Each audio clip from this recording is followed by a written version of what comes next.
நோய் இல்லாமல் நோய் எதிர்ப்பு சக்தியுடன் வாழ வேண்டுமென்றால் மூலிகைகளின் பயன்பாடுகளை அறிந்திருப்பதோடு அவற்றை எப்படி நாம் பயன்படுத்த வேண்டும் என்பதையும் அறிந்திருக்க வேண்டும். ஆதலால் டாக்டர் கௌதமன் அவர்கள் இன்றைக்கும் சில மூலிகையின் பயன்பாடுகளை நம்மிடையே பகிர்ந்து கொள்ள வந்திருக்கிறார். அவற்றை கவனிக்கலாம். நிகழ்ச்சியில் அடுத்த பகுதியாக வரவேற்பது பல்லாண்டு வாழ்ந்திட. அன்பான கலைஞர் தொலைக்காட்சி நேயர்களுக்கு என்னுடைய இனிமையான காலை வணக்கங்கள். இன்றைக்கி நம்ம பார்க்கக்கூடிய தாவரத்துடைய பெயர் வீரத்தரு அப்படின்னு சொல்லக்கூடிய முட்களை கொண்டு வளரக்கூடிய ஒரு வகையான குறு மர வகை தாவரம் அப்படின்னு சொல்லுவோம். இந்த வீரத்தருவை பொறுத்தவரையிலும் பார்த்திங்கன்னா பொதுவாக குளிர் அதிகமாக இருக்கக்கூடிய இடங்களில், மழை அதிகமாக பெய்யக்கூடிய இடங்களில் ரொம்ப அழகான நம்ம ப்ரஷ் யூஸ் பண்ணுறோம் இல்லையா, பாட்டில் வாஷ் பண்ணுறதுக்கு ப்ரஷ் யூஸ் பண்ணுறோம் பாருங்கள், அந்த மாதிரி ஒரு அமைப்பை கொண்டு இருக்கக்கூடிய சிவப்பு நிறமான அல்லது மஞ்சள் நிறமான அல்லது வெண்மை நிறமான பூக்களை கொண்டு கொத்து கொத்தாக தொங்கி கொண்டு இருக்கக்கூடிய ஒரு குறுமர வகை தாவரம் வீரத்தரு அப்படிங்கிறது. பொதுவாக பார்த்திங்கன்னா நம்மளுடைய ஆயுர்வேத மருத்துவ முறையில் நிறைய பிரச்சனைகளுக்காக உபயோகப்படுத்தப்பட்டு வருகின்ற ஒரு தாவரம்னு சொல்லலாம். முக்கியமாக பார்த்திங்கன்னா சிறுநீரகத்தில் ஏற்படக்கூடிய கற்கள் மற்றும் சிறுநீரகத்தில் ஏற்படக்கூடிய கல் அடைப்பு சம்பந்தப்பட்ட பிரச்சனைகளுக்கு தீர்வளிக்கக்கூடிய ஒரு அருமையான மருந்துன்னு சொல்லலாம். இன்றைக்கு நிறைய இடங்களில் பார்த்திங்கன்னா இந்த சிறுநீரக கற்கள் ஏற்படும் போதும் சரி, அல்லது திரும்ப திரும்ப சிறுநீரக கற்கள் ஏற்படும் போதும் சரி, அறுவை சிகிச்சை செய்து கொள்ள வேண்டிய தேவை 100 குறைந்தது 5 பேருக்காவது இருக்கிறத நம்ம பார்க்குறோம். அதே போல் இந்த கல்லடைப்பு சம்பந்தப்பட்ட பிரச்சனைகள் ஏற்பட்டு முறையான சிகிச்சை எடுக்காமல் போகும்போது சிறுநீரகம் செயலிழந்து போய் அதனால் கிட்னி ஃபெயிலியர் வரக்கூடிய வாய்ப்புகள் இருக்கிறதையும் நம்ம பார்க்குறோம். இப்போ இயற்கையான முறையில் கற்களுடைய உருவாக்கத்தை எவ்வாறு தடுக்க முடியும், இயற்கையான முறையில் கற்கள் உருவாகும் போது எவ்வாறு அதை வெளியேற்றுவதற்கு அறுவை சிகிச்சை இல்லாமல் சரி செய்து கொள்ள முடியும் அப்படின்னு பார்க்கும்போது அதற்கு முக்கியமான ஒரு மருந்து என்னன்னு கேட்டிங்கன்னா இந்த வீரத்தரு தான். வீரத்தருவுடைய மரப்பட்டையை எடுத்து 1 லிட்டர் தண்ணிக்கு 20 கிராம் அளவுக்கு சூரணமிட்டு நன்றாக கொதிக்க வைத்து அதை வடிகட்டி 1/2 லிட்டராக குறைத்து காலை மதியம் இரவு 3 வேளை உணவுக்கு முன்பு அப்படிங்கிற மாதிரி அதை எடுத்துக்கொள்ளும் போது மிக வேகமாக அந்த இடத்தில் இருக்கக்கூடிய அந்த சிறுநீரக கற்களை உருவாக்கக்கூடிய காரணிகள் மற்றும் சிறுநீர் கல்லடைப்பை ஏற்படுத்தக்கூடிய காரணிகள் எல்லாமே சிறிது சிறிதாக குறையிறதை நம்ம பார்க்கலாம்.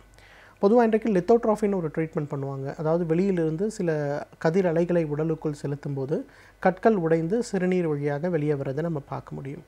அதே போல் இந்த வீரத்தருவிலிருந்து எடுக்கக்கூடிய அந்த கஷாயத்தை நம்ம சாப்பிடும்போது எவ்வளவு கற்கள் இருந்தாலும், கற்களுடைய அளவு சிறிதளவு பெரியதாக இருந்தாலும் கூட ஒரு மாதம் 2 மாதம் தொடர்ந்து எடுக்கும்போது எந்த வலிகளும் இல்லாமல் அந்த கற்கள் முழுமையாக வெளியில் வரதை நம்ம பார்க்க முடியும். இரண்டாவது, இன்றைக்கு ப்ராஸ்டேட் என்லார்ஜ்மெண்ட்டுன்னு சொல்லக்கூடிய பிரச்சனை பெரும்பாலும் பார்த்திங்கன்னா 50 வயதுக்கு மேற்பட்ட ஆண்களுக்கு ஏற்படக்கூடிய மிகப்பெரிய ஒரு தலைவலி அப்படின்னு கூட சொல்லலாம். பொதுவாக ரொம்ப பர்ஃபெக்டாக இருக்கக்கூடிய ஆண்கள், பர்ஃபெக்ஷனிஸ்ட்னு சொல்லக்கூடிய ஆண்கள், எதையும் சரியாக செய்யக்கூடியவர்கள், ரொம்ப நேர்மையாக இருக்கக்கூடிய ஆண்கள் வரும்போது அவர்களுக்கு நிச்சயமாக ப்ராஸ்டேட் என்லார்ஜ்மெண்ட் ஏற்படுறதை நம்ம பார்க்க முடியும். எப்படி இதை நம்ம புரிந்து கொள்வது அப்படின்னு பார்த்திங்கன்னா, இரவு நேரங்களில் 2 மணி நேரத்திற்கு ஒரு முறை சிறுநீர் கழிக்க வேண்டிய ஒரு தேவை ஏற்படும். பகல் நேரங்களில் கூட எங்கேயாவது வெளியில் போகும்போது சிறுநீர் கழிக்க வேண்டிய அடிக்கடி சிறுநீர் கழிக்க வேண்டிய ஒரு தேவை ஏற்படும். அதே போல் சிறுநீர் கழிக்கும்போது அந்த சிறுநீர் முழுமையாக வெளியேறாமல் கொஞ்சம் சிறுநீர் பையிலேயே இருந்து முழுமையாக கழித்த ஒரு ஃபீலிங் இல்லாமல் இருக்கிறதையும் நம்ம பார்க்க முடியும். நம்ம போய் அல்ட்ராசவுண்ட் அப்டமன் சொல்லக்கூடிய ஒரு பரிசோதனை செய்து பார்த்தோம்னா அந்த ப்ராஸ்டேட் என்லார்ஜ் ஆகி இருக்கிறதும், அதே போல் சிறுநீர் கழிப்பதற்கு முன்பும் பின்பும் சிறுநீர் பையில் இருக்கக்கூடிய அளவு கணிசமான அளவு அதிகமாகி இருப்பதையும் நம்ம பார்க்க முடியும். அந்த அளவுக்கு இந்த ப்ராஸ்டேட் என்லார்ஜ்மெண்ட் அப்படிங்கிறது மிகப்பெரிய அளவில் சிறுநீர் பையில் சிறுநீர் வெளியில் போகாமல் தடுக்கக்கூடிய ஒரு பிரச்சனைன்னு சொல்லலாம். அதே போல் இந்த ப்ராஸ்டேட் என்லார்ஜ்மெண்ட்டுங்கிறது இன்றைக்கு ஆண்களுக்கு ப்ராஸ்டேட் சம்மந்தப்பட்ட புற்றுநோயாக மாறுவதில் நிறைய வாய்ப்பு இருக்கிறத நம்ம பார்க்குறோம். நிறைய புற்றுநோய் சம்மந்தப்பட்ட பிரச்சனைகள் ஏற்படும் போது அதை எங்கேருந்து ஆரம்பிச்சது அப்படின்னு சொல்லி நம்ம தேடி பார்த்தோம்னா கடைசியில் ப்ராஸ்டேட்லேருந்து ஆரம்பிச்சிருக்கிறத நம்ம பார்க்க முடியும். ஸோ ப்ராஸ்டேட் என்லார்ஜ்மெண்ட் இருக்கும்போது முறையான சிகிச்சை எடுத்து அது புற்றுநோயாக மாறாமல் பார்த்துக்கொள்வது அப்படிங்கிறது ரொம்ப ரொம்ப அவசியம். ஸோ அந்த வகையில் பார்க்கும்போது இந்த வீரத்தருன்னு சொல்லக்கூடிய இந்த மரத்திலிருந்து எடுக்கக்கூடிய மரப்பட்டை அல்லது வேர்ப்பட்டை இரண்டுமே பார்த்திங்கன்னா ப்ராஸ்டேட் என்லார்ஜ்மெண்ட்டுக்கு ஒரு மிகச்சிறந்த மருந்துன்னு சொல்லலாம். 1 லிட்டர் தண்ணீருக்கு 20 கிராம் அளவுக்கு பட்டையை போட்டு நல்லா கொதிக்க வைத்து 1/2 லிட்டராக குறைத்து வடிகட்டி எடுக்கக்கூடிய அந்த ஒரு கஷாயத்தை காலை ஒரு முறை உணவுக்கு முன்பு, இரவு ஒரு முறை உணவுக்கு முன்பு, அல்லது காலை மதியம் இரவு 3 வேளை உணவுக்கு முன்பு அப்படின்னு நம்ம எடுத்துக்கொள்ளும்போது கொஞ்சம் கொஞ்சமாக இந்த ப்ராஸ்டேட் என்லார்ஜ்மெண்ட் சம்பந்தப்பட்ட பிரச்சனை குறைந்து உடலில் ஒரு நல்ல முன்னேற்றம் ஏற்படுவதை நம்ம பார்க்க முடியும். அதே போல் இன்றைக்கு நிறைய பெண்களுக்கு பார்த்திங்கன்னா அடினோமயோசிஸ்ன்னு சொல்லக்கூடிய ஒரு பிரச்சனை, அதாவது கருப்பை வீக்கமடைந்து அதனால் பார்த்திங்கன்னா ஒவ்வொரு மாதமும் மாதவிலக்கு நேரங்களில் கடுமையான உதிரப்போக்கு ஏற்படுறதை நம்ம பார்க்குறோம். இந்த உதிரப்போக்கு ஏற்படுகின்ற நேரத்தில் மட்டுமல்லாமல் மற்ற நேரங்களில் கூட கருப்பை இருக்கக்கூடிய இடத்தில் ஒரு கல்லை கட்டி தொங்கவிட்டால் எந்த அளவுக்கு பாரமாக இருக்குமோ அந்த அளவுக்கு ஒரு கடுமையான பாரம் இருப்பதையும் நம்ம பார்க்க முடியும். அந்த அளவுக்கு பிரச்சனை ஏற்படுத்தக்கூடியது. பெரும்பாலும் அடினோமயோசிஸ் ஏற்படும் போது இன்றைக்கு அறுவை சிகிச்சை மட்டும்தான் பரிந்துரைக்கப்படுறதை பார்க்குறோம். ஸோ இந்த அறுவை சிகிச்சை இல்லாமல் கருப்பையில் இருக்கக்கூடிய கட்டிகளை குணமாக்குவதற்கு நல்ல மருந்து எதுன்னு கேட்டிங்கன்னா இந்த வீரத்தரு அப்படின்னு சொல்லக்கூடிய இந்த மரத்தில் இருந்து எடுக்கக்கூடிய அந்த ஒரு தாவரம் தான், அந்த மரப்பட்டை தான். அந்த மரப்பட்டையை ஒரு 100 மில்லி பால், 200 மில்லி தண்ணீர், வீரத்தருவிலிருந்து எடுக்கக்கூடிய சூரணம் ஒரு 5 கிராம் அளவுக்கு போடணும். நல்லா கொதிக்க வைத்து இதை ஒரு பால் கஷாயமாக, அதாவது 100 மில்லி அளவுக்கு குறைக்கணும். அதன் பிறகு வடிகட்டி எடுக்கக்கூடிய அந்த ஒரு பால் கஷாயத்தை காலை ஒரு முறை உணவுக்கு முன்பு, இரவு ஒரு முறை உணவுக்கு முன்பு அப்படிங்கிற மாதிரி குறைந்தது ஒரு 6 மாத காலம் எடுத்துக்கொள்ள வேண்டும். அதே போல் இந்த வீரத்தரு மாத விலக்கு முடிந்து, அதாவது மெனோபாஸ் வரக்கூடிய நேரங்களில் ஏற்படக்கூடிய கருப்பை கட்டிகள், கருப்பையில் ஏற்படக்கூடிய பாலிப்ஸ்ன்னு சொல்லக்கூடிய கட்டிகள், அதே மாதிரி கருப்பையில் ஏற்படக்கூடிய வீக்கம் சம்பந்தப்பட்டது, கருப்பை இறங்குதல் சம்பந்தப்பட்ட பிரச்சனை, அதை விட முக்கியம் கருப்பை வீங்கி இருக்குது, அது சிறுநீர் பையை அழுத்தி அதனால் அடிக்கடி சிறுநீர் கழிக்க வேண்டிய தொந்தரவுகள் சம்பந்தப்பட்ட பிரச்சனை, இதெல்லாம் படிப்படியாக முன்னேற்றம் அடைந்து குணமாகிறத பார்க்கலாம். எனவே நேயர்களே, இந்த வீரத்தரு அப்படின்னு சொல்லக்கூடியது நமக்கு பொதுவாகவே எல்லா நாட்டு மருந்து கடைகள்லையும் கிடைக்கக்கூடிய ஒரு சாதாரண மரப்பட்டை. சிறுநீரக கற்கள் சம்பந்தப்பட்ட பிரச்சனை, ப்ராஸ்டேட் என்லார்ஜ்மெண்ட் சம்பந்தப்பட்ட பிரச்சனை, அடினோமயோசிஸ்ன்னு சொல்லக்கூடிய கருப்பை சம்பந்தப்பட்ட பிரச்சனைகளுக்கு இயற்கை கொடுத்திருக்கின்ற ஒரு மிகச்சிறந்த அருமருந்து. தகுந்த மருத்துவ ஆலோசனையின் பேரில் சரியான முறைப்படி இதை உபயோகப்படுத்தி வந்தோமேயானால் நம்மாலும் பல்லாண்டு காலம் ஆரோக்கியமாக வாழ்ந்திட முடியும். சமூகத்தில் நல்ல நிகழ்வுகள் நடக்கும் பொழுது நம்முடைய பங்களிப்பு என்னவாக இருக்கிறதோ அதே போன்று தீய நிகழ்வுகள் நடக்கும் பொழுது அவற்றை தட்டி கேட்பதிலும் நம்முடைய பங்களிப்பு இருக்க வேண்டும் என்கிறார் எழுத்தாளர் மனுஷபுத்திரன் அவர்கள். இன்றைக்கு என்ன சமூக பிரச்சனையை நம் கண்முன் கொண்டு வந்திருக்கிறார் என்பதை கவனிக்கலாம். நிகழ்ச்சியில் அடுத்த பகுதியாக வரவிருப்பது தீதும் நன்றும்.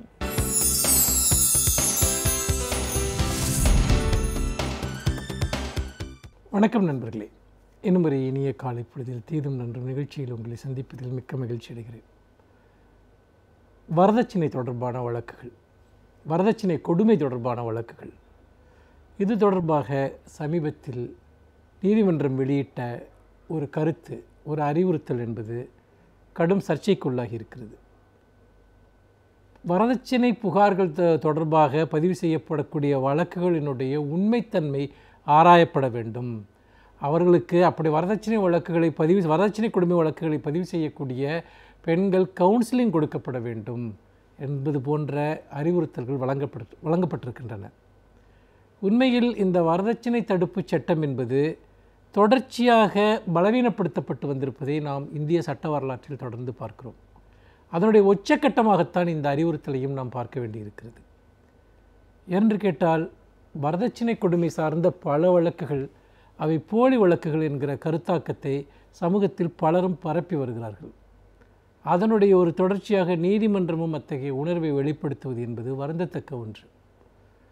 ஏனென்றால் சில வழக்குகளில் பொய்யான குற்றச்சாட்டின் அடிப்படையில் அவர்கள் கணவர்களின் மீதோ அல்லது கணவருடைய குடும்பத்தினர் மீதோ அவர்களை தண்டிக்கக்கூடிய செயலில் பெண்கள் ஈடுபடுகிறார்கள் அல்லது அவர்களை ஒரு நெருக்கடிக்கு ஆளாக்குகிறார்கள் என்று சொல்லப்படுகிறது.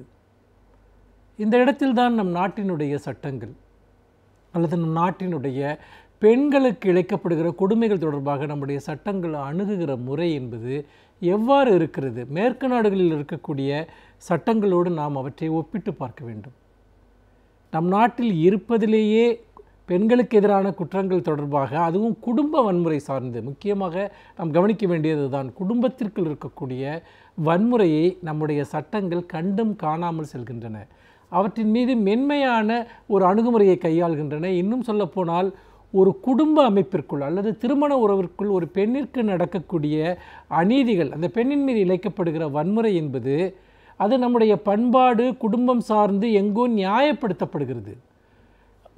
ஒரு நெருக்கடியான அல்லது ஒரு துன்பத்திற்கு ஆளாகக்கூடிய ஒரு பெண் அந்த குடும்பத்தோடு தொடர்ந்து சமரசம் செய்து கொள்ள வேண்டும் என்கிற ஒரு பார்வையைத்தான் நம்முடைய சட்டங்களும் கொண்டிருக்கிறதோ என்கிற ஒரு அச்சம் மேலிடுகிறது.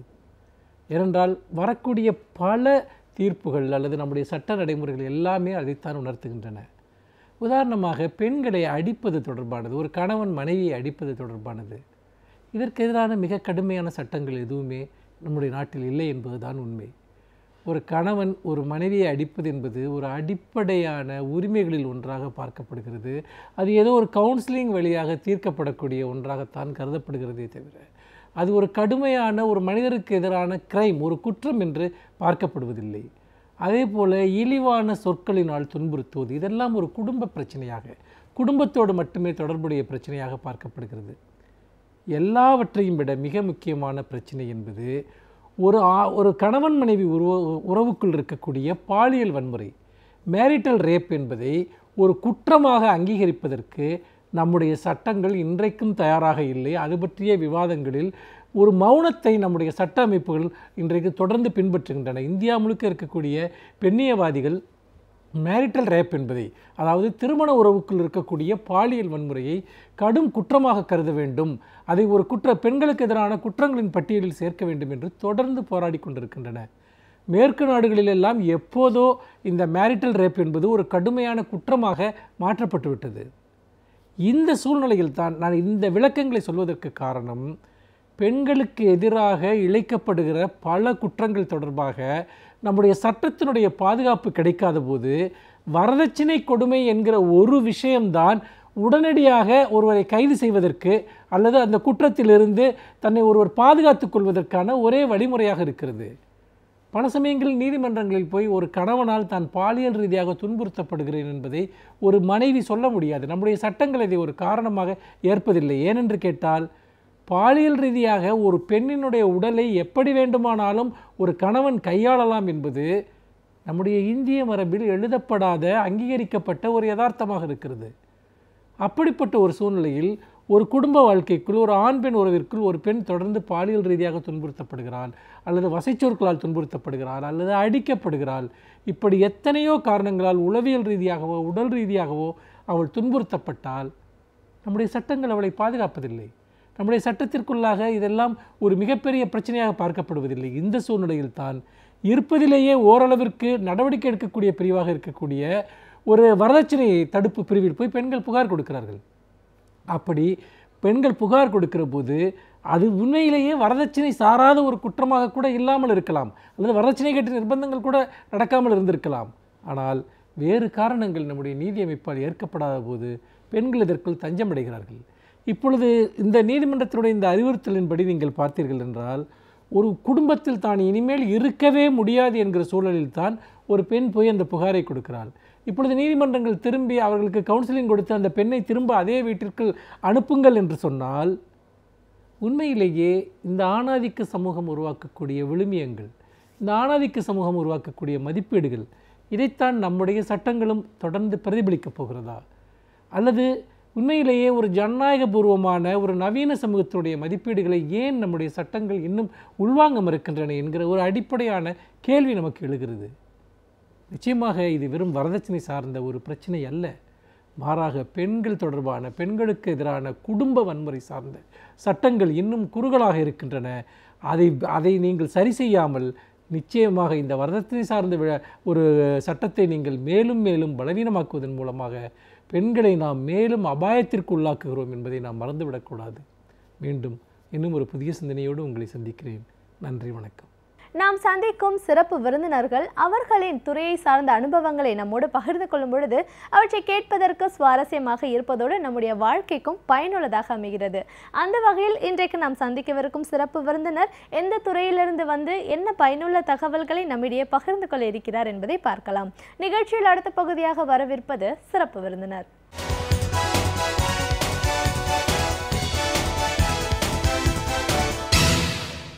வணக்கம்.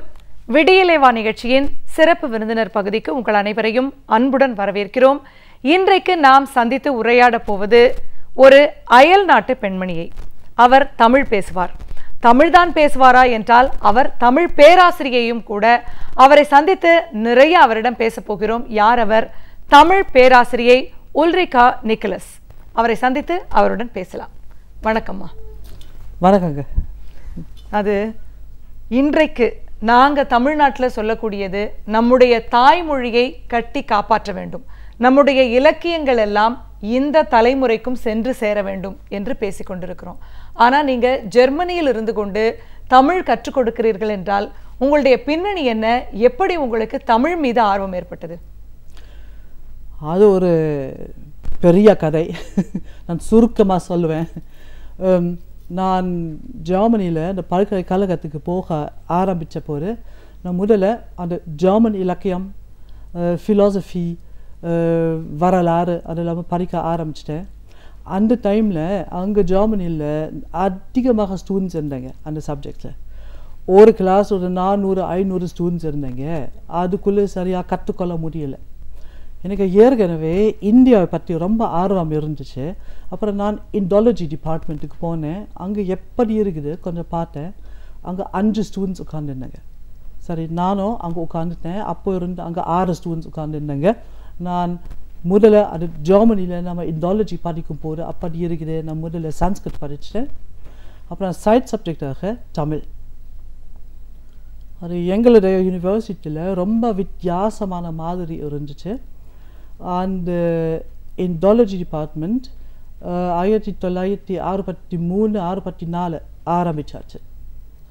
அந்த டிபார்ட்மெண்ட் ஆரம்பித்த ப்ரொஃபஸருக்கு தமிழுக்குள்ளே ஏதாவது ஒரு மாதிரி ரொம்ப ஒரு ஆர்வம் இருந்துச்சு. மற்ற இண்டாலஜி டிபார்ட்மெண்ட்ஸில் எங்கேயும் வெறும் ஹிந்தி மொழி, பெங்காலி மொழி அதெல்லாம் சொல்லி கொடுத்தாங்க. அந்த டிபார்ட்மெண்ட்டில் மட்டும் அந்த டைமில் உலகத்திலேயே அந்த டிபார்ட்மெண்ட்டில் மட்டும் தமிழ் சொல்லி கொடுத்தாங்க. அப்படி நான் தமிழ் படிக்க ஆரம்பித்தேன். அந்த ப்ரொஃபஸர் இங்கே படிக்கணும்னா நீங்கள் தமிழ் படிக்கணும்னு அந்த மாதிரி அப்படி சொன்னாங்க. அப்படி தமிழ் படிக்க ஆரம்பிச்சிட்டேன். இன்னைக்கு தமிழ் அப்படின்னும் போது தமிழை கற்றுக் கொடுக்கக்கூடிய ஒரு பேராசிரியையாகவும் இருக்கீங்க.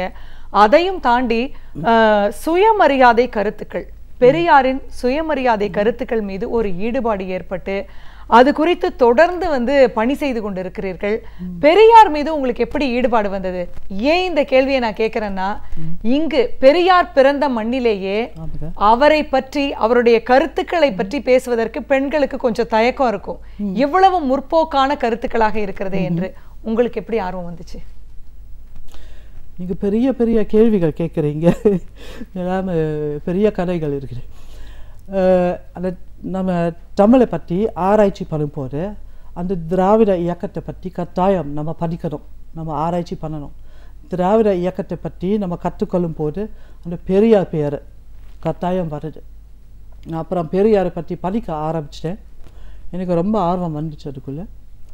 அப்புறம் நிறைய வருஷங்கள் அப்புறம் நான் சிங்கப்பூர் நேஷனல் யூனிவர்சிட்டியாக நான் அசிஸ்டன்ட் ப்ரொஃபஸராக நான் அங்கே வேலை பார்த்தேன். சாரி, நான் சிங்கப்பூர் நேஷனல் யூனிவர்சிட்டியில் அசிஸ்டன்ட் ப்ரொஃபஸராக வேலை பார்த்தேன். அங்கு முதலாவது தடவை ஐயா டாக்டர் கே வீரமணி அவர்களை நான் சந்தித்தேன். அவர் எனக்கு பெரியாரை பற்றி நிறைய விவரங்கள் சொன்னாங்க, எனக்கு புஸ்தகம் கொடுத்தாங்க. அப்போது சரியான மாதிரி பெரியாரை பற்றி நான் படிக்க ஆரம்பிச்சிட்டேன் ரொம்ப ஆர்வத்தோடு. அப்புறம் நான் கடைசியில் கொலோன் யூனிவர்சிட்டிக்கு வந்து அங்கே தமிழ் டிபார்ட்மெண்ட்டில் பேராசிரியர் ஹெட் ஆஃப் தி டிபார்ட்மெண்ட் ஆன பிறகு நான் அங்கே பெரியாரை பற்றி, திராவிட இயக்கத்தை பற்றி ஸ்டூடெண்ட்ஸ் சொல்லிக் கொடுக்க ஆரம்பிச்சிட்டேன். தந்தை பெரியாரின் கருத்துக்கள் இங்கு தமிழகத்திற்கு மட்டும்தான் பொருந்துமா? நம்முடைய இந்திய வாழ்க்கை சூழலுக்கு மட்டும்தான் பொருந்துமா? உலகம் முழுவதும் இருக்கக்கூடிய மக்களுக்கு அவருடைய முற்போக்கு சிந்தனைகள் எப்படி பொருந்துகிறது? உங்களுடைய பார்வையில் எப்படி இருக்கு சொல்லுங்க. நான் நினைக்கிறேன் இந்த உலகத்தில் எங்கே பார்த்தாலும் அந்த சுயமரியாதை இயக்கங்களும் ரொம்ப தேவை. நம்ம ஜெர்மனியை பற்றி கொஞ்சம் பேசினேன். இந்த 1989 ஜெர்மனி 2 ஜெர்மனி கிழக்கு ஜெர்மனியும் மேற்கு ஜெர்மனியும் இணைந்து போச்சு. இப்போ இன்னைக்கு வரைக்கும் இன்னும் கிழக்கு ஜெர்மனியும் மேற்கு ஜெர்மனியும் சமமாக இல்லை. மேற்கு ஜெர்மனி முன்னால் இருந்து கொஞ்சம் வசதியுள்ள நாடு. கிழக்கு ஜெர்மனி இன்னும் அந்த கொஞ்சம் ஒரு அளவில் அந்த ஏழையான நாடு. இந்த மேற்கு ஜெர்மனிக்காரங்க நிறைய பேர்கள் கிழக்கு ஜெர்மனிக்காரங்களுக்கு மேலே அப்படி ரொம்ப மேலே இருந்து கீழே அப்படி பார்க்குறாங்க. அங்கே அந்த கிழக்கு ஜெர்மனிக்காரங்களுக்கு ஒரு சுயமரியாதை இயக்கம், இவங்க நாமளும் கொஞ்சம் சரியான ஜெர்மன் சிட்டிசன்ஸ் அது மாதிரி அது கொஞ்சம் சொல்லி கொடுத்து இவங்களுக்கு ஒரு சரியான ஒரு சமமான வாழ்க்கை கொடுக்கணும். இன்னும் கிழக்கு ஜெர்மனியில் அதே வேலைகளுக்கு கம்மியான சம்பளங்கள் கிடைக்கும், மேற்கு ஜெர்மனியில் அதிகமாக சம்பளம் கிடைக்கும். அதே மாதிரி ஜெர்மனியில் நீங்கள் ஒரு வேலை நம்ப மாட்டீங்க, ஆனால் இன்றைக்கே இன்னும் பெண்களுக்கு கம்மியான சம்பளம் கிடைக்கும், ஆம்பளைகளுக்கு கூட சம்பளம் கிடைக்கும். அப்புறம் பெண்களுக்கும் அந்த அதே நிலைக்கு கூட்டிகிட்டு வர அது ஒரு இயக்கம் ரொம்ப அவசியம். இங்கே தந்தை பெரியார் சொன்ன கருத்துக்கள் அது இல்லாமல் அந்த தமிழ் சமூகத்திற்காக, ஆனால் அதே யோசனைகள் நம்ம கொஞ்சம் மாறி சொன்ன அது எந்த சமூகத்துக்கு இருந்தாலும் உலகத்தில் அது தகுந்த யோசனைகள் இருக்குது. சரி, இப்போ உங்களுடைய பார்வையில் நீங்கள் ஒரு தமிழ் பேராசிரியராக இருக்கீங்க, உலகம் முழுவதும் பல கலாச்சாரங்கள் உங்களுக்கு தெரியும். தமிழ் கலாச்சாரம் எந்த விதத்தில் மற்ற கலாச்சாரங்களிலிருந்து வேறுபட்டதா நீங்கள் நினைக்கிறீங்க? அது சொல்ல ரொம்ப கஷ்டமாக இருக்குது. என்னை பொறுத்த வரைக்கும் ஒரே தமிழ் கலாச்சாரம் கிடைக்காது. நீங்கள் அந்த வேலூர் பக்கம் போங்க, நீங்கள் பாண்டிச்சேரி பக்கம் போங்க, நீங்கள் திருநெல்வேலி பக்கம் போங்க, மதுரை பக்கம் போங்க, தஞ்சாவூர் பக்கம் போங்க, கோயம்புத்தூர் பக்கம் போங்க, கலாச்சாரம் வேறு மாதிரி இருக்குது. அது திருவிழாக்கள் வேறு மாதிரி நடக்கும், அந்த சாப்பாடு எல்லாமே ரொம்ப வித்தியாசம் இருக்குது, எல்லாமே வித்தியாசமாக இருக்குது. ஒரே தமிழ் கலாச்சாரம் கிடைக்காது. அதனால் ஒவ்வொரு இடத்துல கொஞ்சம் சொந்தமான கலாச்சாரம் இருக்குது. அது உலகத்தில் கொஞ்சம் ஒரு பெருசாக பார்த்து அதே மாதிரி இருக்குது. அந்த வித்தியாசம் அப்படி சுருக்கமாக சொல்ல முடியாது. சரி, அதாவது மண்ணுக்கு ஏற்றாற் போல கலாச்சாரங்கள்ல சிறு சிறு வேறுபாடுகள் இருக்கு அப்படின்னு நீங்க சொல்றீங்க. இப்போ பெரியாரின் கருத்துக்கள் உலகம் முழுவதும் சென்று சேர வேண்டும் என்று பல்வேறு முயற்சிகள் தொடர்ந்து முன்னெடுக்கப்படுகின்றன. உங்களுடைய அளவில் நீங்க என்னென்ன முயற்சிகள், நீங்க அவருடைய கருத்துக்களை எல்லாம் அனைவரிடமும் கொண்டு சேர்க்கும் ஒரு முயற்சியில் இருப்பதாக கேள்விப்பட்டேன், அதை பற்றி சொல்லுங்களேன். சரி, அந்த ஐயா டாக்டர் கே வீரமணி அவர் ஒரு 3 வருஷம் முன்னால் எங்களுடைய டிபார்ட்மெண்ட்டுக்கு இந்த கொலோன் யூனிவர்சிட்டி எங்களுடைய டிபார்ட்மெண்ட்டுக்கு ஒரு வாரம் நம்மளோட சேர்ந்து அங்கே தங்கினாங்க. அப்புறம் அவர் இந்த பெரியார் இன்டர்நேஷ்னல் இயக்கம் அந்த ஜெர்மன் சாப்டர் ஆரம்பிச்சிட்டாங்க. அதுக்கு என்னை அந்த சேர் அவர் அமைஞ்சிட்டார். அப்போ இருந்து நானும் என்னுடைய அசிஸ்டண்ட் மிஸ்டர் ஸ்வென் வாட்மன் நம்ம ரொம்ப யோசனை பண்ணுவோம். அந்த பெரியாருடைய யோசனைகள் கொள்கைகள் எல்லாமே நம்ம எப்படி ஒரு யூரோப்பியன் பப்ளிக்கு நம்ம சொல்லிக் கொடுக்கலாம். நம்ம பெரியாருடைய பேச்சுகள் பெரியாருடைய கொள்கைகள் அப்படியே ஒவ்வொரு வார்த்தை சும்மா மொழிபெயர்த்த ஒரு ஜெர்மன் பப்ளிக்கு சொல்லிக் கொடுக்க முடியாது. ஏன்னா அதுக்குள்ளே நிறைய அந்த தமிழ் கலாச்சாரம் இருக்குது. அது அந்த ஜெர்மன் பப்ளிக்கு புரிஞ்சு கொள்ள முடியாது. நம்ம என்ன பண்ணுவோம், இப்போது என்ன ஆரம்பிக்கிறோம், அந்த பெரியாருடைய யோசனைகள் அந்த யூரோப்பில் இருக்கின்ற அந்த ஃபிலாசபர்ஸ் தத்துவக்காரங்களோட கொஞ்சம் கம்பேர் பண்ணி பார்க்குறோம். அது பழைய காலத்தில் சோக்ராட்டஸ் இருந்தாங்க, அப்புறம் கண்ட், நீட்சே, வோல்டேர், அந்த மாதிரி ஃபிலாசபர்ஸ் இவங்க கூட அந்த மூட நம்பிக்கைகளை எதிர அது மாதிரி நிறைய யோசனைகள் பண்ணிட்டாங்க. அதோடு நம்ம பெரியாருடைய யோசனைகள் நம்ம கம்பேர் பண்ணிவிட்டு அது முதல்ல கொண்டு அந்த பப்ளிக்கு கொடுப்போம். அதுக்கப்புறம் நம்ம தமிழ் கலாச்சாரத்தை பற்றி தமிழ் சமூகத்தை பற்றி பெரியார் வாழ்ந்த நாட்களில் தமிழ் சமூகம் எப்படி இருந்துச்சுன்னு அதை பற்றி கொஞ்சம் சொல்லிக் கொடுப்போம். அப்படி அந்த மாதிரி அது கொஞ்சம் புரிய வைக்கலாம்னு நினைக்கிறேன். பெரியாருடைய கொள்கையில உங்களுக்கு மிகவும் பிடித்தது எது? அவர் சொன்னதிலேயே உங்களை கவர்ந்தது, இது அனைவருக்குமே தெரிந்திருக்க வேண்டும்னு நீங்க நினைக்கிறது எது? இல்லை, எனக்கு ரொம்ப பிடிச்சமானது அந்த சுயமரியாதை இயக்கம்.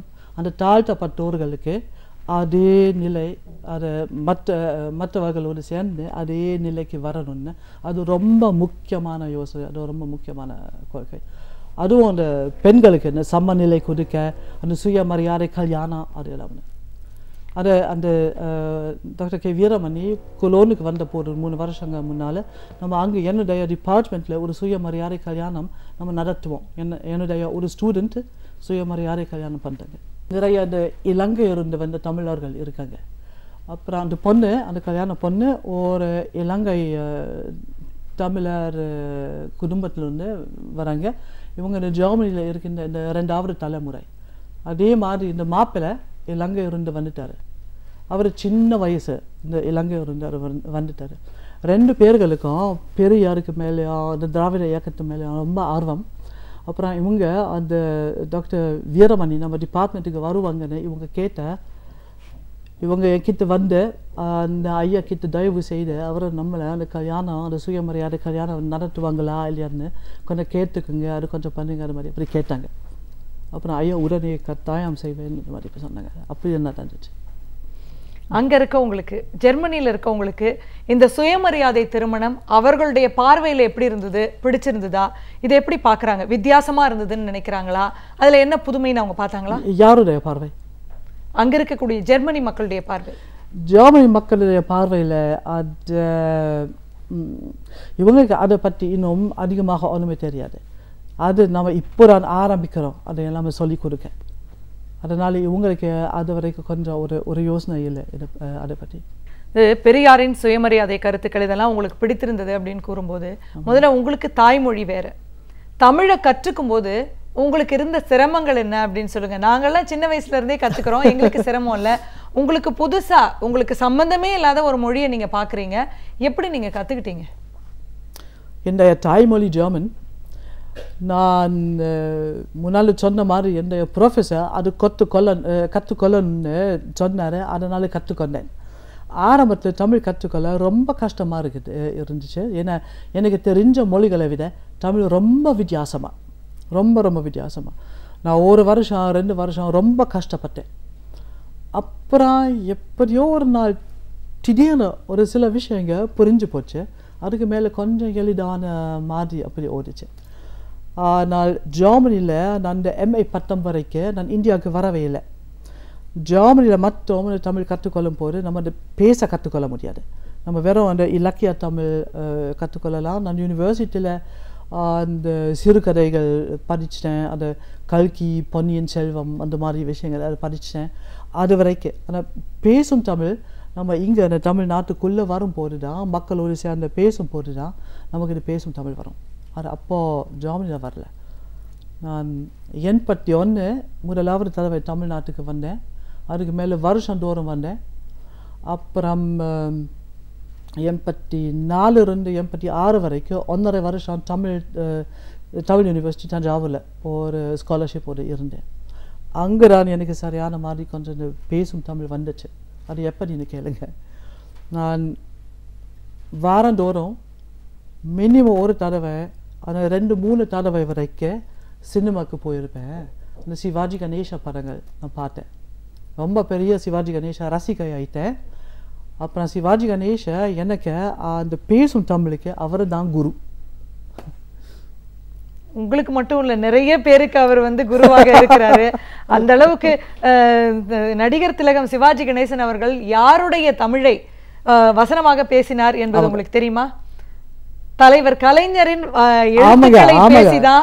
ஆமா, கட்டாயம். ஆமா, கட்டாயம். இன்னைக்கு தமிழ் திரைப்படத்துக்கு ஒரு வாய்ப்பு தேடி போகணும்னா சிவாஜி அவருடைய டயலாக பேசிதான் எல்லாரும் வருவாங்க. உங்களுக்கு தெரியுமா? அது நான் தெரியும். அந்த ஸ்டூடெண்ட்ஸ் ஒரு இந்த பராசக்தி படிச்சுக்கிட்டே இருக்கேன்.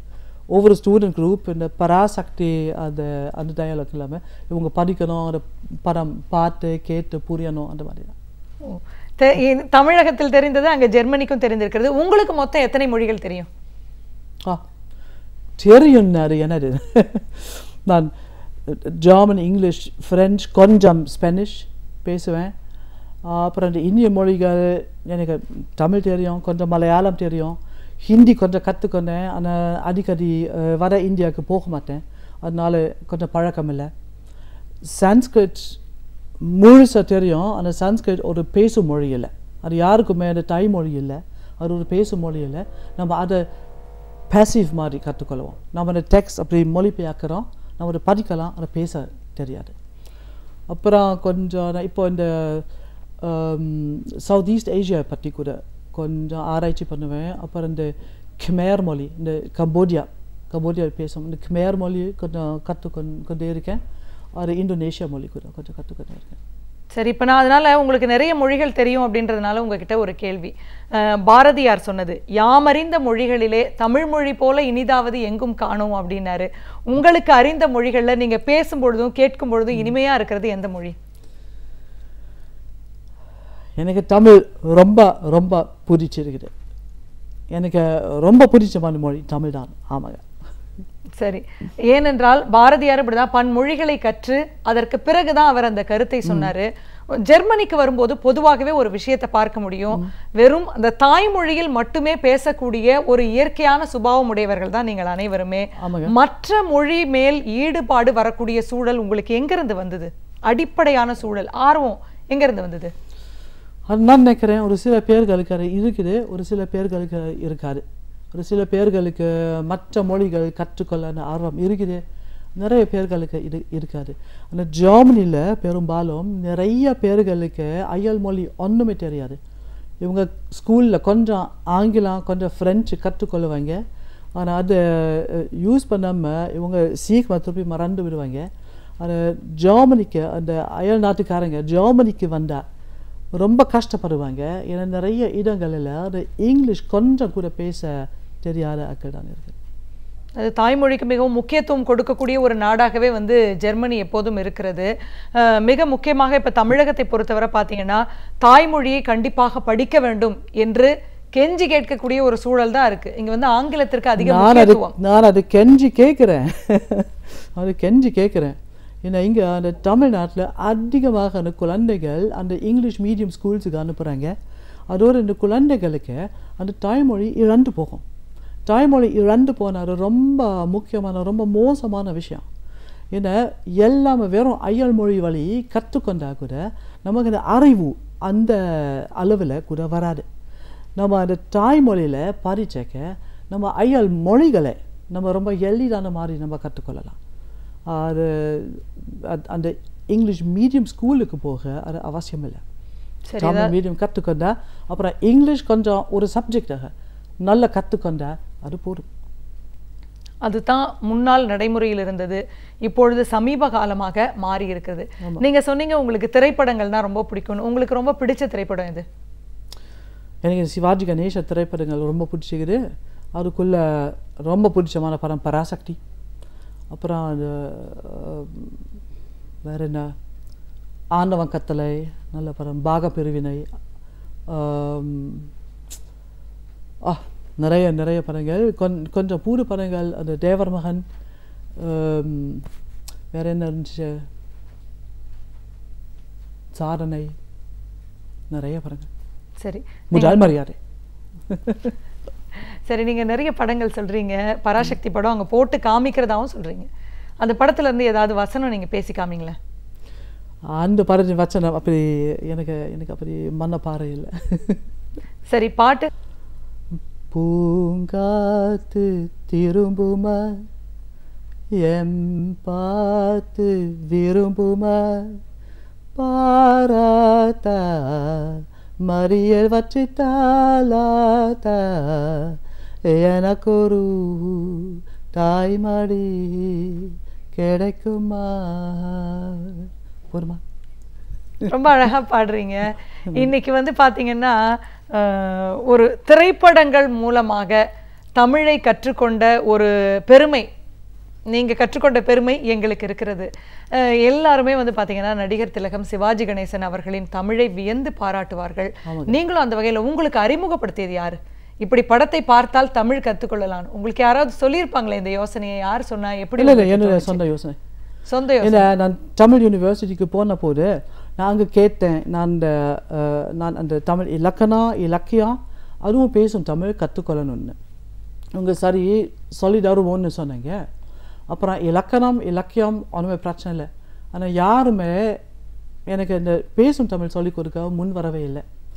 அப்புறம் நான் நினச்சேன் ஏதாவது செய்யணும்னு. அப்புறம் வந்து சினிமாவுக்கு போக ஆரம்பிச்சிட்டேன். நீங்கள் தமிழ் கற்றுக்கொண்டது, உங்களுக்கு தெரிந்த தமிழ்னு நிறைய விஷயங்கள் பேசணும். மீண்டும் வந்து நம்ம வந்து தந்தை பெரியாரை பற்றி உங்களுக்கு இருக்கக்கூடிய ஈடுபாடு, அதற்காக நீங்கள் எடுத்திருக்கக்கூடிய முயற்சி, கொலோன் பல்கலைக்கழகத்தில் ஒரு பன்னாட்டு மாநாடு நடத்தியிருக்கீங்க. எந்தெந்த நாட்டிலிருந்து வந்தாங்கன்னு சொல்லுங்கள். எதற்காக அந்த முயற்சி, அதை பற்றி சொல்லுங்களேன். சரி, அது அந்த பெரியார் இன்டர்நேஷனல் முதலாவது பன்னாட்டு மாநாடு இருந்துச்சு. நான் முன்னால் சொன்ன மாதிரி என்ன இந்த பெரிய இன்டர்நேஷ்னல் ஜெர்மன் சாப்டர் சேர்மேன் சேர்வுமனாக அமைஞ்சிட்டாங்க. அப்புறம் அதனால் அந்த டாக்டர் கே வீரமணி என்கிட்ட ஒரு மாநாடு அமைக்க அவர் கேட்டார். நான் தனியாக அதை பண்ணலை. இந்த கொலீக்ஸ் அமெரிக்காவிலிருந்து, அந்த பெரிய இன்டர்நேஷ்னல் அமெரிக்காவிலிருந்து, அப்புறம் இங்கே திராவிட கழகத்தில் அங்கேருந்து ரொம்ப உதவி பண்ணிட்டாங்க. அது நம்ம ஆர்கனைஸ் பண்ணிருக்கு. ஆனால் கொலோன் யூனிவர்சிட்டியில் அது நடந்துச்சு. ஒரு நிறைய நாடுகள் இருந்து, அது அமெரிக்கா இருந்து, யூகே இருந்து, ஸ்வீடனில் இருந்து, குவைத் இருந்து,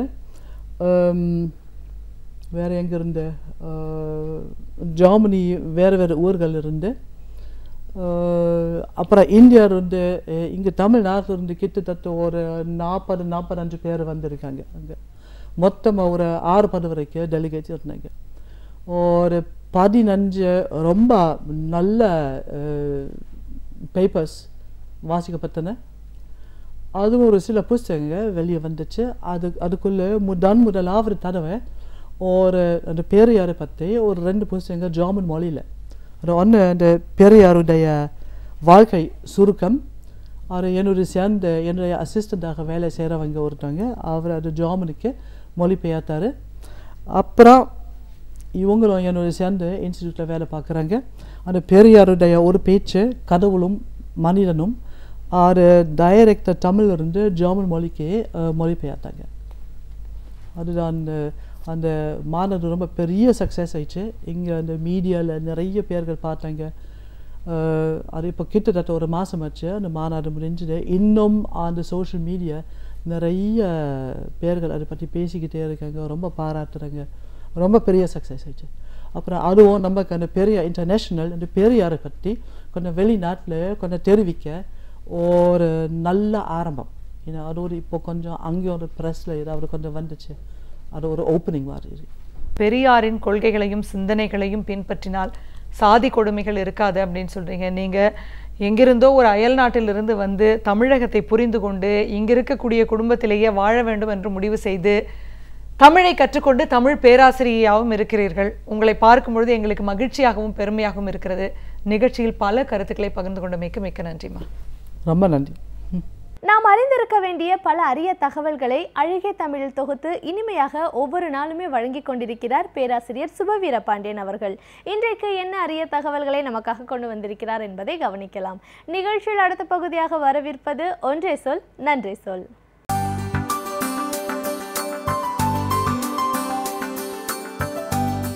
அனைவருக்கும் என் அன்பு வணக்கம். புகழ்பெற்ற தமிழ் நாளேடு ஒன்றில் தோழர் ஓவியா பெண்ணும் ஆணும் ஒன்று என்று ஒரு தொடர் கட்டுரையை எழுதி கொண்டிருக்கிறார். அதில் சென்ற வாரம் ஆண்களுக்கும் பெண்களுக்குமான வேலை வாய்ப்பு பற்றிய பல செய்திகளை நம்மோடு பகிர்ந்து கொண்டிருக்கிறார். இன்றைக்கும் நாம் என்ன கேட்டுக்கொண்டிருக்கிறோம் என்றால், ஆண்களுக்கு சமமான ஊதியம் வேண்டும் என்று கேட்கிறோம். அது பிழையில்லை, சரிதான்.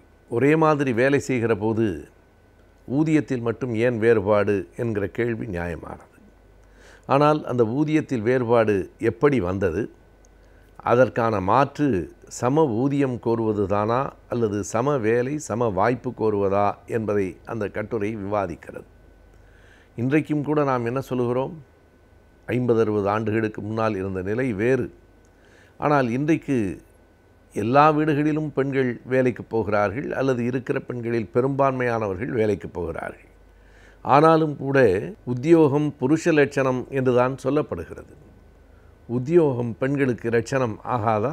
லட்சணம் என்றால் அழகு. வேலைக்கு போவது ஆண்களுக்கு அழகு என்றால் வேலைக்கு போவது பெண்களுக்கும் அழகுதானே. அதில் ஏன் இன்னமும் ஆண்களுக்கு மட்டுமே அப்படிப்பட்ட ஒரு முக்கியத்துவம் கொடுக்கப்படுகிறது என்கிற கேள்வியை ஓவியா அவர்கள் அந்த கட்டுரையின் தொடக்கத்திலே வைக்கிறார். இப்போதும் நாம் எண்ணி பார்க்கலாம், ஆணுக்கு வேலை என்பது ஒரு அவசியமான தேவை என்று சமூகம் கருதுகிறது. ஒரு ஆண் வேலை இல்லாமல் இருக்கக்கூடாது. இன்னமும் சொன்னால், திருமணத்திற்கு மணமகனை தேர்ந்தெடுக்கிற போது அவன் என்ன வேலையில் இருக்கிறான் என்பதுதான் முதல் கேள்வி. ஆனால் பெண்ணுக்கு மணமகளாக தேர்ந்தெடுக்கிற போது அவள் என்ன வேலையில் இருக்கிறாள் என்று கேட்பதில்லை, பெண்ணும் வேலைக்கு போகிறாளா என்று கேட்கிறோம். அது கூட அண்மை காலம்தான். முன்பெல்லாம் பெண்கள் வேலைக்கு போவதை ஒரு கௌரவ பிரச்சனையாகவே நடுத்தட்டு வர்க்கம் கருதியது. இதில் பெண்கள் வேலைக்கு போவது என்பது அடித்தட்டு மக்கள், உழைக்கிற மக்களுக்கு பெரிய கேள்வி இல்லை. என்றைக்கும் அந்த மக்கள், பெண்கள் உழைத்து கொண்டு தான் இருக்கிறார்கள். இன்னமும் சொன்னால், கிராமங்களில் நீங்கள் திருமணம் ஆவதற்கு முன்னால் வேலைக்கு போகிற பெண்களை விட திருமணத்துக்கு பின்னால் வேலைக்கு போகிற பெண்களின் எண்ணிக்கை கூடுதல். ஆனால் ஓவியா சொல்கிறார், அதுவே நீங்கள் நகர்ப்புறத்துக்கு வந்தால் திருமணத்துக்கு முன்னால் பெண்கள் வேலைக்கு போவார்கள், அதற்கு பிறகு வேலைக்கு போகிற பெண்களின் எண்ணிக்கை குறையும். இது இரண்டுக்கும் இருக்கிற ஒரு பெரிய வேறுபாடு. எனவே பெண்கள் கிராமங்களிலே திருமணத்துக்கு முன்பு, திருமணத்துக்கு பின்பு, முதுமை காலம் எல்லாவற்றிலும் வேலைக்கு போகிறவர்களாக இருக்கிறார்கள். காரணம், வேலைக்கு போனால்தான் அன்றைக்கு அவர்களினுடைய வாழ்க்கை நடக்கும் என்பதுதான் காரணம். ஆனால் நடுத்தட்டு மக்களுக்கு தேவையற்ற சில கௌரவ பிரச்சனைகள் இருக்கின்றன. நான் ஒன்றும் என் பொண்ணை வேலைக்கு அனுப்பி பிழைக்கிற அளவுக்கு இன்னமும் தாழ்ந்து போகவில்லை என்று பேசி கொண்டிருந்தவர்கள் ஒரு 20 ஆண்டுகளுக்கு முன்னால் கூட இருந்தார்கள். இன்றைக்கு அந்த நிலைமை மாறி இருக்கிறது. ஆனாலும் கூட பெண்ணினுடைய வருமானம் துணை வருமானமாகத்தான் பார்க்கப்படுகிறதே தவிர, பெண் வேலைக்கு போவது என்பது ஒரு தனி மனித உரிமை என்பதாக பார்க்கப்படவில்லை. சரியாக சொன்னால், வேலைக்கு போவது எல்லோருக்கும் உள்ள உரிமை. எல்லோரும் வேலைக்கு போவது என்பது தான் சரி. அவரவரினுடைய பொருளாதார தற்சார்புக்கு அது தேவையாகவும் இருக்கிறது. ஆனால் இன்றைக்கு வரையில் சமூகத்தில் ஆண் திருமணத்துக்கு முன்னால் வேலை செய்கிறவனாக இருக்க வேண்டும் என்று பார்ப்பது எவ்வளவு உறுதியாக இருக்கிறதோ, அதே அளவுக்கு திருமணத்துக்கு பின்னும் அவன் வேலைக்கு போய் தன் குடும்பத்தை காப்பாற்ற வேண்டும், அதுதான் ஆணுக்கு உள்ள கடமை என்று சொல்லப்படுகிறது. பெண்ணை பொறுத்தளவு திருமணத்திற்கு பிறகு அவள் வேலைக்கு போவதும் போகாமல் இருப்பதும் கணவன் செய்கிற முடிவாக இப்போதும் கூட பல இடங்களில் கருதப்படுகிறது. இது ஒரு விதமான அடிமைத்தனம். அந்த பெண் வேலைக்கு போகலாமா வேண்டாமா என்பதை அந்த பெண் தான் முடிவு செய்ய வேண்டுமே தவிர, அவளுக்கும் சேர்த்து இவன் சிந்திப்பது என்பது ஒரு ஆணாதிக்க சமூகத்தினுடைய வெளிப்பாடு தான். இதை எல்லாவற்றையும் தன் கட்டுரையில் குறிப்பிட்டு கொண்டு வருகிற ஓவியா அவர்கள், எப்போது இந்த ஆண்களுக்கும் பெண்களுக்குமான ஊதியத்தில், வேலை வாய்ப்பில் எப்போது மாற்றம் ஏற்பட்டது என்பதை மிக நுட்பமாக எடுத்து சொல்லுகிறார். கன்னியாகுமரி மாவட்டத்தில் இன்றைக்கும் நாம் பார்க்கலாம், ரப்பர் மரங்கள் ஏராளமாக இருக்கின்றன. அந்த ரப்பர் மரத்திலிருந்து அந்த ரப்பரை எடுத்து பாலாக எடுத்து அதை தாளாக மாற்றி அதை இயந்திரங்களுக்கு கொண்டு போன அந்த காலகட்டத்திலே தான் ஊதியங்களில் வேறுபாடு வந்தன என்பதை அவர் சுட்டி காட்டுகிறார். அப்போது மரங்களில் சின்ன சின்ன குடிசை தொழிலாக இருந்தது. மரங்களிலிருந்து பாலை எடுத்து அந்த பாலை தாளாக மாற்றுகிற பணி சின்ன சின்ன குடிசை தொழிலாக வீடுகளில் நடந்து கொண்டிருந்த போது ஆண்களை விட பெண்கள் தான் அந்த பணியில் கூடுதலாக ஈடுபட்டிருந்தார்கள். பிறகு ரப்பர் ஆலைகள் வந்த அந்த காலகட்டத்தில் தான் இந்த வேறுபாடு வந்து சேருகிறது.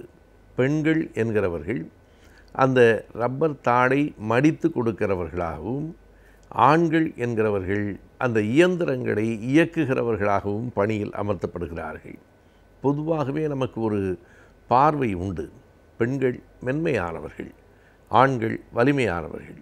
அதுகூட உடற்பயிற்சியால், உணவு பழக்கத்தால் வந்து சேருகிற ஒன்றே தவிர, எல்லா பெண்களும் மென்மையாக இருக்க வேண்டும், எல்லா ஆண்களும் வன்மையாக இருக்கிறார்கள் என்று சொல்ல முடியாது. அப்படி இல்லவும் இல்லை. நீங்கள் பெண்களை மிகவும் மென்மையானவர்கள் என்றும் கருதிவிடக்கூடாது. அவர்களினுடைய கை உழைக்கிற கை, மாவு அரைக்கிற கை, முன்பெல்லாம் தண்ணீர் இறைக்கிற கை. எனவே அந்த கைக்கு வலிமை இருக்கும். பெண்கள் அடிப்பதில்லையே தவிர அடித்தால் வலிக்கும்.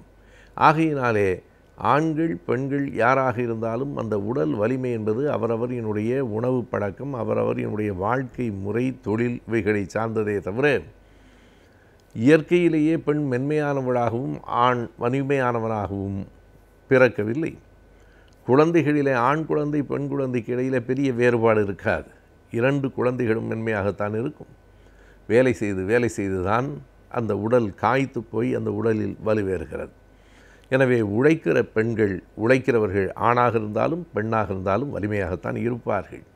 ஆனாலும் தாழ் மடித்து கொடுக்கிற வேலை மட்டும் பெண்களுக்கென்றும் இயந்திரங்களை இயக்குவது ஆண்களுக்கென்றும் வந்தபோதுதான் அந்த வேலை கடினமானதென்று அதற்கு ஊதியம் கூடுதல் இதற்கு குறைவு என்று ஆகி பிறகு எல்லா வேலைகளிலும் ஆண்களுக்கு கூடுதல் ஊதியம் பெண்களுக்கு குறைவு என்று ஆயிற்று.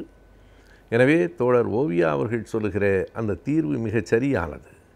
சம ஊதியம் என்கிற கோரிக்கையை விட்டுவிட்டு சம வேலை சம வாய்ப்பு என்கிற கோரிக்கையை முன்னெடுக்க வேண்டும் என்கிறார். எல்லா வேலையையும் பெண்களும் செய்ய முடியும். ஆண்கள் செய்கிற எல்லா வேலைகளையும் பெண்களாலும் செய்ய முடியும்.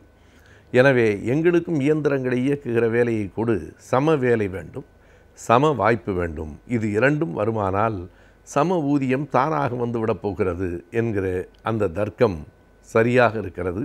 எனவே நாம் பெண்களுக்கான வேலை வாய்ப்பை பெண்களுக்கான சம பங்கை கேட்க வேண்டுமே தவிர அந்த வேலைகளிலே வேறுபாடு இருக்கிற வரையில் ஊதியத்திலே மட்டும் சமமாக என்று சொன்னால் அது நடைமுறைக்கு ஏற்றதாக இருக்காது என்கிற ஒரு நுட்பமான பார்வையை அந்த கட்டுரையில் சமூக ஆர்வலராக இருக்கிற தோழர் ஓவியா அவர்கள் வெளியிட்டிருக்கிறார்.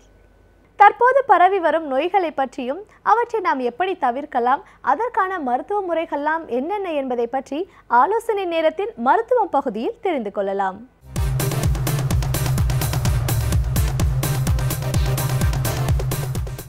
இன்று நாம் பார்க்க இருப்பது இரத்த சோகை மற்றும் இரத்தப்போக்கு. இரத்த சோகை என்றால் என்ன? அனீமியா என்று கூறுவோம். சாதாரணமாக பார்த்திங்கன்னா அந்த சிவப்பு அணு ஹீமோகுளோபின் ரத்தத்தில் 14 கிராம் இருக்கணும் ஒரு டெசிலிட்டர் ரத்தத்தில். இது குறைந்து இருந்தால் இரத்த சோகை என்று பெயர். நம்ம நாட்டில் நிறைய இரத்த சோகை இருக்குது. உதாரணமாக மாதவிடாயினால் பெண்களுக்கு நிறைய இரத்தப்போக்கு இருக்கும். அப்போ அவங்களுக்கு பார்த்திங்கன்னா ஹீமோகுளோபின் 12 கம்மியாக இருக்கும், 10 கம்மியாக இருக்கும். ஸோ இது இயற்கையில் நிகழ்வது. ஸோ அதை சரி செய்ய முடியும். ஸோ நிறைய நம்ம இரும்பு சத்து இருக்கிற உணவுகளை உட்கொள்ள வேண்டும். இரும்பு சத்து எந்த உணவில் இருக்குதுன்னு கேட்குறீங்களா? நிறைய உணவுகளில் பச்சை கலர் காய்கறிகள்லாம் இருக்குது. கீரை, கொத்தவரங்காய், புடலங்காய், வெண்டைக்காய், பீர்க்கங்காய், பாக்காய், அந்த மாதிரி இருக்கிற பச்சை கலர் காய்கறிகள். அது மட்டும் இல்லாமல் மாதுளம்பழம், அப்புறம் ஸ்ட்ராபெரி பழம், பேரிச்சம்பழம், இதிலெல்லாம் இரும்பு சத்து இருக்குது. அந்த காலத்தில் பார்த்திங்கன்னா பெண்கள் 1000 ஆண்டுகளுக்கு முன்னாலே சோழர் காலத்தில் உணவு அருந்திய பின்பு இரவு தாம்பூலம் தரிக்க வேண்டும் என்பது கட்டாயமாக இருந்தது. ஏனென்றால் அந்த வெற்றிலையில் நிறைய இரும்பு சத்து இருக்குது, சுண்ணாம்பில் கால்சியம் இருக்குது. ஸோ கர்ப்பத்தோடு இருக்கிற தாய்மார்கள் அதை எடுக்கும் பொழுது அந்த குழந்தைக்கு நலம் கிடைக்கின்றது. ஸோ அது விஞ்ஞானபூர்வமாக சோழர் காலத்திலேயே 1000 ஆண்டுகள் 2000 ஆண்டுகளுக்கு முன்னாலேயே கடைப்பிடித்து வந்தார்கள். நாம் இதெல்லாம் மறந்து போயிட்டோம். ஆண்களுக்கு இரத்த சோகை ஏற்படக்கூடாது. ஆண்களுக்கு இரத்த சோகை இருந்தால் 14 கிராமுக்கு கீழே இருந்தால் ஏதோ தப்பு உள்ள அப்படின்னு அர்த்தம். நம்ம நாட்டில் அதிகமாக காணப்படுறது புழுக்களால் வர இரத்த சோகை. இது கொக்கிப்புழு என்று ஒன்று இருக்கின்றது, ஹுக்குவாம் என்று கூறுவோம். அது விவசாய நிலங்களில் நடந்து போகும் பொழுது இந்த தோலை ஓட்டை போட்டுக்கொண்டு அது வழியாக உள்ளே போகும். அது போய் குடலில் போய் உட்காந்துக்கும். குடலில் உட்காந்துட்டு அந்த உள்சட்டையில் போய் அந்த ஹூக்கு மாதிரி இருக்கும், அதை போட்டு அது வழியாக ரத்தத்தை கொஞ்சம் கொஞ்சமாக உறிஞ்சிட்டே இருக்கும். ஸோ நான் எண்டோஸ்கோப் போடும்போது சில சமயம் நிறைய ஹுக்குவம்ஸ் பார்ப்போம். அதே மாதிரி சில புழுக்கள் என்ட்ரோபியஸ் வெர்மிகுலாரிஸ் ஆர் ஆக்சியூரிஸ் வெர்மிகுலாரிஸ் சொல்லுவோம், அது பெருங்குடலில் இருக்கும். அது தண்ணியிலேருந்து வருது. சில சமயம் உருண்டை புழு வரும், நாக்குப்புழு என்று கூறுவோம், அதுவும் குடிநீர்லேருந்து வருது. இதெல்லாம் சுகாதாரமற்ற குடிநீர் மூலமாக சாட்டை புழு கூட அவ்வாறு தான் வருகின்றது. இந்த புழுக்கள்லாம் உள்ள உட்காந்து அந்த நம்ம ரத்தத்தை உறிஞ்சிட்டே இருக்கும். ஸோ அதனால் ஏற்படுகின்ற புண்கள், அதிலேருந்து வர இரத்த கசிவினாலேயும் இரத்த கசிவு ஏற்பட்டு ஸ்லோவாக அந்த இரத்த சோகை என்கின்ற அனீமியா உருவாகும். ஸோ புழுக்களை நாம் நீக்க வேண்டும். முதல்ல இந்தியாவில் ஆண்களுக்கு இரத்த சோகை இருந்தால் ஃபஸ்ட்டு புழு பூச்சியெல்லாம் இருக்கான்னு பார்க்கணும். அதை ஒழிக்கிறதுக்கு நாம் ஒத்த மாத்திரை சாப்பிட்டா போதும். 400 மில்லிகிராம் ஆல்பெண்டசோல் மென்று சாப்பிட்டா அந்த கிருமிகள்லாம் போயிடும். ஸோ அதனால் அது ரொம்ப சுலபமான விஷயம். அடுத்தது பார்த்தீங்கன்னா நம்ம உணவு, அந்த உணவில் வந்து இந்த இரும்பு சத்து இருக்கிற உணவுகளை உட்கொள்ளுகிறோமா? இறைச்சியில் நிறைய இரும்பு சத்து இருக்குது, கோழியில் இருக்குது, அப்புறம் வந்து முட்டையில் இருக்குது. ஸோ இந்த மாதிரி இறைச்சி மட்டனில் இருக்குது. இந்த மாதிரி இறைச்சி உட்கொள்ளும் பொழுது அவர்களுக்கு வந்து அந்த இரும்பு சத்து கிடைக்கும். ஸோ அப்போ அந்த இரும்பு சத்து குறைவாக நாம் உணவில் உட்கொண்டாலும் நமக்கு இரத்த சோகை ஏற்படலாம்.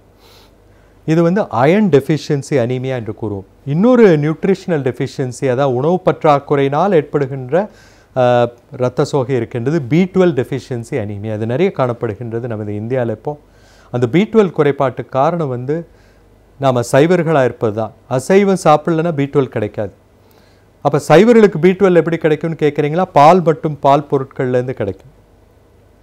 அந்த B12ங்கிறதும் அந்த ஹீமோக்ளோபின் உருவாவதற்கு மிக மிக அவசியம். அது இல்லாமல் ஃபோலிக் ஆசிடும் அவசியம். ஸோ அந்த B12 வந்து அனிமல் சோர்ஸ்லேருந்து தான் கிடைக்கும். பால், பால் பொருட்கள் மற்றும் இறைச்சி இதுலேருந்து தான் வரும். ஃபோலிக் ஆசிட் வந்து நிறைய இதிலெல்லாம் காய்கறிகள் பழங்கள்லாம் இருக்குது. ஸோ அப்போ வந்து நம்ம உணவு வந்து சரியான உணவு உட்கொள்ள வேண்டும். அப்போ நமக்கு இரத்த சோகை ஏற்படாது. அடுத்தது நமது குடலில் புழுக்கள் இருந்தால் அதெல்லாம் அழிக்கணும். நம்ம மேலப்சார்ப்ஷன் இருந்தால் சரியாக உறிஞ்ச முடியாமல் லூஸ் மோஷன் போயிட்டு இருந்தாலும் உங்களுக்கு வந்து ஃபோலிக் ஆசிட் டெஃபிஷியன்சி வரும். சிறுகுடலில் வந்து அந்த அயன் உறிஞ்சது சிறுகுடல் ஜெஜுனமில் தான். டியோடினம் முழுமையாக டியோடினத்தில் அயன் அப்சார்ப்ஷன் வரும். ஃபோலிக் ஆசிட் அப்சார்ப்ஷன் சிறுகுடலோட ஆரம்ப பகுதி ஜெஜுனத்தில் வரும். அந்த ஜெஜுனத்தில் ஜியார்டியா லாம்பிலியா என்ற கிருமினால் லூஸ் மோஷன் உருவாக்கக்கூடிய கிருமி அது உள்ளே உட்காந்துட்டு இருந்தால் ஃபோலிக் ஆசிட் மேலப்சார்ப்ஷன் உருவாக்கும். அப்போ வந்து நமக்கு அது கிடைக்காது. அண்ட் இலியம் என்ற கடைசி போர்ஷன், குடலோட கடைசி போர்ஷனில் போனீங்கன்னா அங்கே தான் B12 உறிஞ்சப்படும். அதில் இருக்கிற நோய்களால் B12 கிடைக்காது. ஸோ அப்போ வந்து இந்த அயர்ன் B12 ஃபோலிக் ஆசிடில் எது டெஃபிஷியன்ட் பார்த்து எதனால் அனீமியா வந்தது அப்படின்னு பார்த்துட்டு அதை கரெக்ட் பண்ணணும். அடுத்தது இன்னொரு காரணம் இருக்கின்றது, இரத்த போக்கினால் ஏற்படுகின்ற இரத்த சோகை. இப்போ சாதாரணமாக வந்து மோஷன் போனால் மலம் கழிந்த பின்போ முன்போ அதில் கலந்தோ ரத்தம் வரக்கூடாது. யாருக்காவது ரத்தம் வந்தால் உடனடியாக மருத்துவரை அணுகி ஏன் அந்த ரத்தம் வந்ததுன்னு பார்த்து கொள்ள வேண்டும். ஏனென்றால் இரத்தப்போக்கு என்பது சாதாரணமாக யாருக்கும் ஏற்படுவதில்லை. நாம் வந்து என்ன சொல்லுவோம், அது வெறும் பைல்ஸுங்க இல்லை வெடிப்புங்க அப்படின்னு சொல்லி உட்காந்துருப்போம். அந்த மாதிரி உட்காரக்கூடாது. ஆனால் ஓரளவு நம்ம கெஸ் பண்ணலாம். உதாரணமாக இப்போ ஃபிஷர் என்பது வெடிப்பு. இப்போ நீங்கள் வந்து மலம் வந்து இறுகி போய் முக்குனீங்கன்னா அந்த ஏனல் ஸ்ஃபிங்க்டர் மல வாயில் இருக்கிற அந்த ஆசன வாயில் இருக்கிற வேல்வு அது கிராக் ஆச்சுன்னா அதுலேருந்து ப்ளீட் ஆகும். அது வந்து ஃபிஷர் இனானோன்னு சொல்லுவோம். அதுலேருந்து வர ப்ளீடிங் அது எப்படி இருக்குன்னா பெயின்ஃபுல்லாக இருக்கும். மோஷன் போகும்போது இறுகி போய் முக்குவோம், கிராக் ஆகும், ப்ளீட் ஆகும், வலிக்கும். So it is called a painful bleeding. அது வந்து மலம் கழிந்த பின்பு வருகின்ற இரத்த கசிவு. போஸ்ட் வாய்டல் பெயின்ஃபுல் ப்ளீடிங்னா ஃபிஷர். போஸ்ட் வாய்டல் மோஷன் போனதுக்கு அப்புறம் ஃபஸ்ட்டு மலம் விழுந்து விடும், அதுக்கப்புறம் சொட்டு சொட்டாக ரத்தம் வருது, வலி இல்லை அப்படின்னா பைல்ஸ் இருக்கிறதுக்கு வாய்ப்பு இருக்குது, ஹெமராய்டல் ப்ளீட். சரி, இப்போது மலம் கழிவதற்கு முன்பு முதல்ல ரத்தம் வருது அப்புறம் மலம் வருது அப்படின்னா உள்ளே ஏதோ நோய் இருக்குன்னு அர்த்தம். பெருங்குடலில் வந்து ஏற்படுகின்ற நோய்களால் வரலாம். ஸோ அதில் வந்து அல்சர் வரலாம், சாலிட்ரி ரெக்டல் அல்சர், அல்லது பாலிப் கட்டிகள் இருக்கலாம். சில சமயங்களில் வயதானவர்களுக்கு கேன்சர் கூட இருக்கலாம், அல்லது அல்சரேட்டிவ் கொலைட்டிஸ் என்ற நோய் இருக்கலாம். இந்த மாதிரி பல காரணங்களால் பெருங்குடல்லேருந்து இரத்தப்போக்கு வரலாம். ஸோ அப்போ வந்து நம்ம வந்து சிக்மாடோஸ்கோப்பி என்ற ஒரு கருவி இருக்கிறது, கொலனாஸ்கோப்பி என்ற ஒரு கருவி இருக்கிறது, அதில் கேப்சூல் கொலனாஸ்கோப்பி கூட இருக்குது. நீங்கள் உள்ள இன்ஸ்ட்ருமெண்ட்லாம் போட்டு பார்க்க வேண்டாம்னா ஒரு கேப்சூலை முழுங்கினாலே எல்லாத்தையும் காட்டிடும். இந்த மாதிரி ஏதாவது ஒரு உபகரணத்தை வைத்து உள்நோக்கி கருவி மூலமாக பெருங்குடலுக்குள்ளே போய் எங்கேருந்து இந்த இரத்த கசிவு வந்தது, என்ன இரத்த கசிவுன்னு பார்க்கணும். சிவப்பு கலராக இரத்த கசிவு வந்தால் இடது பாகத்துலேருந்து குடலோட லெஃப்ட் சைடில் கீழே இருந்தால் வருதுன்னு அர்த்தம். மெரூன் கலரில் குங்குமப்பொட்டு கலரில் ரத்தம் வந்தால் வலது பெருங்குடல் அல்லது சிறுகுடல் முடிவிலிருந்து வருதுன்னு அர்த்தம். அதுவும் இப்போ அளவு வந்து 1 ட்ராப் 2 ட்ராப் கொஞ்சம் இல்லாட்டா மலத்து மேலே ஒட்டுன மாதிரி போகிறதுனா அதனால் பெரிய கவலை இல்லை. ஆனால் நிறைய இரத்தப்போக்கு இருந்ததுன்னா இட்ஸ் அ ப்ராப்ளம். அடுத்தது கருப்பு கலராக மலம் கழிதல், மெலினா என்று கூறுவோம். அப்படின்னா வயிறுடைய மேல் பகுதியில் இரைப்பைக்குள்ளேருந்து இரத்த கசிவு ஏற்படுகின்றது என்று அர்த்தம். ஸோ அப்போ இரைப்பை அல்லது சிறுகுடலோட ஆரம்ப பகுதியிலேருந்து இரத்த கசிவு ஏற்பட்டால் அந்த ரத்தம் வந்து அமிலம் போய் கலக்கிறதுனால கருப்பு கலராக மாறுது. ஸோ ஆசிட் ஹெமாட்டின் மிக்ஸ் ஆகிறதுனால நிறைய பேர் என்ன பண்ணுவாங்க, லூஸ் மோஷன் அப்படிம்பாங்க. அதுக்கு போய் மருந்து வாங்கி சாப்பிடுவாங்க. கடைசியாக பார்த்தா அது கருப்பு கலராக லூஸ் மோஷன் போகும். ஸோ அதனால் மலம் கழியும் பொழுதும் கூட அது என்ன நிறமாக இருக்கின்றது, ரோடு போடுற தார் மாதிரி கருப்பு கலராக குழக்குழான்னு ஸ்மெல்லோடெல்லாம் இருந்ததுன்னா, பிசுபிசுப்போடு இருந்தால் ரத்தம் கலந்திருக்குன்னு அர்த்தம். கண்டிப்பாக உடனடியாக மருத்துவ ஆலோசனை பெற வேண்டும். அல்லது இரத்தப்போக்கு ஏற்பட்டாலும் உடனடியாக மருத்துவ ஆலோசனை பெற வேண்டும். இன்றைக்கி நவீன விஞ்ஞானம் உடனடியாக அந்த இரத்தப்போக்கை நிறுத்துவதற்கு ஏற்பாடு செய்யும். ஆனால் அதுக்கு வழிமுறைகள் இருக்கின்றன. அதனால் அதை உபயோகப்படுத்தி கொள்ள வேண்டும். இரத்த சோகை ஏற்படாமல் பாதுகாக்க வேண்டும் என்றால் குடிநீரை சுகாதாரமாக உபயோகிக்க வேண்டும். சுத்தப்படுத்திய குடிநீரை சட்னி, மோர், ஜூஸ்க்கெல்லாம் யூஸ் பண்ணணும். வெளியே போய் கல்யாண வீடு, ஹோட்டல், விருந்தில் சாப்பிடும் பொழுது சமைத்த உணவுகளை உட்கொள்ளுதல் நலம். வீட்டிலும் சுத்தப்படுத்திய குடிநீரை எல்லாத்துக்கும் உபயோகப்படுத்தணும். அப்படி பண்ணிட்டு இருந்தோன்னா இந்த குடிநீர் மூலமாக வருகின்ற கிருமிகளால் ஏற்படுகின்ற இரத்த சோகையை தடுத்து விடலாம். உணவிலே அதிகமாக காய்கறிகள், பழங்களை உட்கொள்ள வேண்டும். சைவர்களாக இருந்தால் பால் உட்கொள்ளலாம், அசைவர்களாக இருந்தால் மிருக இறைச்சி உட்கொள்ளலாம். இதிலெல்லாம் இந்த இரத்த சோகை சரியாகும்.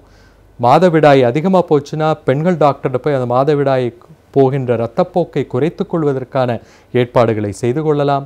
ஆண்களிலே இரத்த சோகை இருந்தால் கண்டிப்பாக ஏதோ பிரச்சனை என்ற அர்த்தம். அது என்ன என்று கண்டறிந்து அதற்கான தீர்வை காண வேண்டும் என்று கூறிக்கொண்டு மீண்டும் ஒரு முறை அடுத்த வாரம் சந்திப்போம் என்று கூறி விடை பெறுவது. நன்றி, வணக்கம். டாக்டர் மோகன் பிரசாத்.